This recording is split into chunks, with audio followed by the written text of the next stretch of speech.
Jadi apabila kita ada dibentangkan di dalam di hadapan kita, ini adalah option yang terbaik. Jadi itu yang kita buat. Adakah kita baruah untuk mewujudkan satu negara bersama dengan Pakatan Harapan atas titah agung? Adakah begitu? Tak ada kan? So maksud saya dia sendiri tak tahulah. Tapi itulah saya cakap, hanya masa yang akan menentukan apa sebenarnya niat dia. Dia dah diberi peluang untuk hadir ke MTN to explain himself about whatever he said. Kenapa itu tak digunakan? Sebab dia bukannya datang daripada seorang yang mempunyai tanggungjawab terhadap partinya. Pertamanya, beliau adalah bekas kepada Ketua Penerangan UMNO Malaysia. Dan keduanya, beliau bertanding MT dan menang. Tanggungjawab kita ni adalah untuk menghadirkan diri di dalam mesyuarat-mesyuarat penting seperti Ahli Majlis Kerja Tertinggi. Beliau saya rasa dah tak datang lebih kurang 3-4 kali kot. 3 kali kata Presiden. 3 kali macam itulah. Tak, yang saya ingat saya ingat kenapa beliau tak datang pada yang pertamanya adalah sebabkan adalah pertelingkahan dengan sahabat saya dekat dalam WhatsApp. Dia takut nak berhadapan dengan orang di dalam MT itu, dia tak datang. Bukan dengan Presiden? Bukan dengan Presiden. Jauh itu yang pertama kali tidak ada masalah. Bukan dengan Presiden pun. Ini yang orang tak tahu ni tu. Dia bergaduh WhatsApp dengan salah seorang ahli majlis tinggi. Lepas tu, dia takut nak datang. Dia takut nak berhadapan dengan orang. Inilah masalahnya. Kalau bagi pandangan saya, apa masalah kalau kita ada berbeza pandangan? Saya berbeza pandangan dengan ramai orang. Saya berhadapan dengan ramai orang, berbeza pandangan, is okay. Dengan Presiden pun boleh berbeza pandangan. Kita berbeza pandangan di dalam satu organisasi dan kita juga kadang-kadang berbeza pandangan dengan musuh kita, itu dah tentu. Dengan kawan kita pun kita berbeza pandangan, is okay. Tetapi saya tak nampak yang dia ni boleh menghadapi perkara-perkara itulah. Terlampau cetek. Dia punya terlampau nipis dia punya jiwa perjuangan. Apa actually the SOP of when you decide to gantung atau pecat? Belum lagi tak? Dia tidak ada pengumuman. Bukan Hisham Jalil ni. Yang previous one lah. Apa SOP dia actually? Because macam Datuk Hisham kata dia tak diberi peluang untuk membela diri because he was not called to disciplinary board whatever lah. Kan? Is it the case? Dia dalam kita untuk mengambil tindakan sesuatu tindakan itu ataupun sesuatu keputusan itu, paling tingginya adalah Ahli Majlis Kerja Tertinggi. Tidak ada kuasa di dalam lembaga disiplin juga untuk memecat sesiapa. Apa saja perkara yang telah disiasat, telah dibincangkan, mestilah dibawa kepada mesyuarat Majlis Tertinggi untuk diputuskan. Maksudnya, ini jangan cakap zaman Datuk Seri Zahid. Zaman Tun Dr. Mahathir buang pecat Anwar Ibrahim pun di dalam Majlis Kerja Tertinggi. Betul. Zaman Syafiq Abdal dan juga Muhyiddin Yassin dipecat pun di dalam Majlis Kerja Tertinggi. Jangan nak salahkan Presiden yang hari ni pula. Adalah orang duk cerita sebelum ni mempertikaikan tindakan-tindakan ni, dia kata Presiden ni begitu-begitu. Tak, sebenarnya itu adalah kelaziman. Okey, kenapa kelaziman dia begitu? Sebab apabila kita tengok ada pertembungan yang akan menggugat keselamatan dan keadaan parti itu sendiri dan juga kerajaan keseluruhannya, sekiranya keputusan itu perlu diambil di dalam Majlis Kerja Tertinggi, dia akan ambil. Itu yang degree yang paling bersalah. Seperti mana kita memecat timbalan Presiden ataupun Nenek Presiden yang boleh mengganggu gugat keseluruhan institusi kerajaan itu. Jadi macam ada juga kes-kes yang kita melihat dah jelas. Dia kadang-kadang dia berkempen bersama dengan parti lawan, jelas gambarnya, jelas ucapannya. Jadi tak perlu siasatan pun. Jadi macam ada kes-kes yang melanggar tata etika ataupun melanggar keputusan parti. Parti dah cakap kita nak bersama dengan A, tapi dia tak nak, dia nak buat keputusan B. Tak apalah kalau dia diam.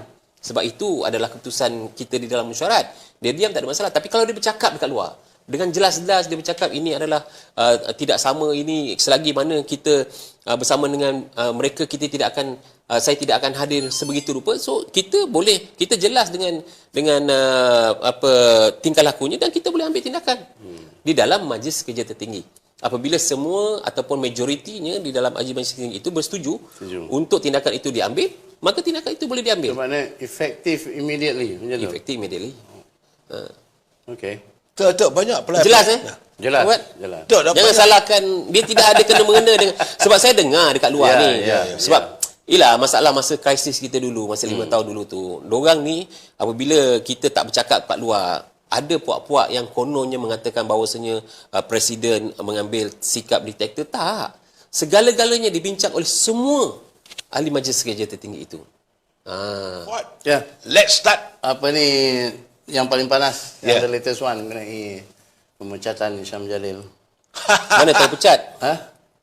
Dia tak pecat lagi tu kot. Belum dipecat lagi. Saya tak boleh cakap dia pecat ke tak pecat. Apa actually what actually transpired actually in the MT minus the PNC lah.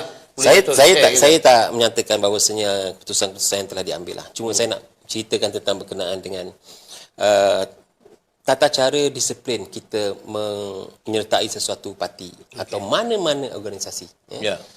Kita ni kalau nak masuk sesuatu parti atau mana-mana organisasi, kita kena ada baca perlembagaan. Dan kita kena ada disiplin. Kalau kita nak bersama dengan jawatan kuasa, kita kena ada disiplin. Kalau kita tak boleh berdisiplin dengan perlembagaan parti itu sendiri, eloklah kita pergi buat sendiri. Jadi Lone Ranger lah. Ya. So, apa pun sebenarnya yang kita buat ini, kita kena hormat kepada agree to disagree. Kita boleh setuju dengan orang dan orang juga boleh tak setuju dengan kita. It's okay. So, di dalam organisasi itu, kita mestilah ada pandangan yang pelbagai pandangan. Tetapi apabila keputusan itu dah dibuat, kita kena ikut. Okay. Hisham Jalil mengatakan bahawasanya beliau tidak akan masuk meeting lah, itulah, inilah, sekiranya UMNO masih lagi bersama dengan DAP. Walhal dia semasa kita membuat keputusan untuk menyertai kerajaan bersama dengan Pakatan Harapan dengan titah diraja untuk mewujudkan satu negara yang lebih stabil, beliau berada di dalam mesyuarat itu. Dia hadir di dalam mesyuarat itu. Jadi beliau kena faham perkara-perkara yang telah dimuktamadkan di dalam mesyuarat itu. Tetapi saya rasa ini mungkin ada udang di sebalik batu. Dia tak setuju ke tak setuju. Kenapa dulu tak setuju, hari ini tak setuju? Apa dulu setuju, hari ini tak setuju? Jadi perkara-perkara itu masih lagi jadi tanya-tanya lah. Hanya masa boleh menentukan. Hanya masa boleh menentukan ke manakah beliau hendak pergi selepas ini. Bagi pandangan saya, senang je. Kita ni, bila kita masuk satu-satu persatuan itu, sudah tentu ada jasa yang telah diberikan kepada kita. Kita jangan ingat kita ni pemimpin, kita berjasa dengan parti itu. Tak ada. Sebagai seorang pemimpin, tidak ada jasa satu pun pemimpin itu kepada parti. Kecuali parti yang berjasa kepada kita. Kalau kita berprinsipkan begitu, maksudnya senang orang. Kita tak adalah cakap belagak, kita tak ada cakap hari ini aku yang berjuang untuk parti ini, aku yang berkhidmat untuk parti ini jawatan aku punya. Dia tidak ada falsafah jawatan tu aku punya. Jawatan itu milik parti yang dipinjam kepada kita untuk kita jalankan amanah. Jadi orang-orang seperti Hisham Jalil ni, dia tak faham benda tu. Sebab dia tak pernah jadi ketua pemuda cawangan, dia tak pernah jadi AJK cawangan, dia tak pernah jadi ketua cawangan. Dia tidak melalui kita seperti saya falsafah tu tak pernah. Kita ni nak jadi satu ketua pemuda cawangan pun kita kena melalui banyak proses. Kita pergi pasang bendera, kita pergi bersama dengan anak muda, kita anjurkan program-program, kadang keluarkan duit sendiri. Tak ada pun kita cerita parti bagi kita duit. Itu biasa. Di dalam kita membina sesuatu kekuatan parti di akar umbi ini, kalau kita dah bersedia menjadi pemimpin kedil, kita kena berjasa dengan memberikan wang kita sendiri. Tapi orang yang macam beliau ni, dia tak faham itu semua. Dia tidak pernah melalui proses itu. Jadi dia tak faham, dia tak boleh digest kepala otak tu. Bahawasanya parti ini perlukan kita punya soldadu politik yang akan berkhidmat untuk parti, yang untuk mengangkat ideologi parti itu sehingga kita memerintah negara. Dia tak faham proses tu. Jadi saya lihat ini ada pro and con lah. Sebab bagi pandangan saya, parti ni dia ada banyak wing untuk kita mencipta pemimpin. Ada di antara pemimpin-pemimpin yang datang daripada konglomerat, businessman. Ada golongan pemimpin yang datang daripada akar umbi. Ada golongan pemimpin yang kita cipta pemimpin itu. Ada golongan pemimpin daripada pelajar, ada golongan pemimpin daripada banyak section. So inilah adalah mencipta satu organisasi yang kepelbagian itu akan digunakan untuk kita angkat parti itu lebih tinggi. Jadi saya tak tahu Hisham Jalil datang dari mana. Tak, ini Fuad, saya sebagai orang parti, mungkin saudara Fuad orang parti atau tidak, saya sebagai warga UMNO, saya katakan, saya adalah orang UMNO, saya bukan ahli, betul? Saya bukan ahli UMNO, saya orang UMNO. Sebab itu buat macam mana gebuh tak empuk lah. Tetapi apabila ada kenyataan yang menyebut perkataan seperti Barua tu, I cannot accept it. Tu. Tok, Ya. dia macam ni lah. Ya. Itu sih kena faham. Baruah ni dalam kamus Dewan Bahasa mengatakan bahawasanya menjadi tali barut ataupun wakil kepada Pakar bahasa juga Datuk ni ya. kepada sesuatu agenda yang jahat. Ya. Ini Dewan Bahasa. Betul. Lah. Kepada sesuatu agenda yang jahat. Betul. Dia menuduh kita ni semua melakukan satu agenda yang jahat Betul. di dalam bekerjasama dengan Pakatan Harapan. Ya.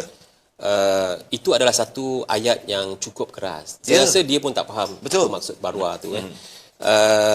Kalau nak ikutkan terjadinya perselisihan politik kita selama 5 tahun yang lepas, kita kena insaf sebenarnya. Ya. Kita kena tahu bahawasanya tidak ada rakyat yang suka dengan benda ni.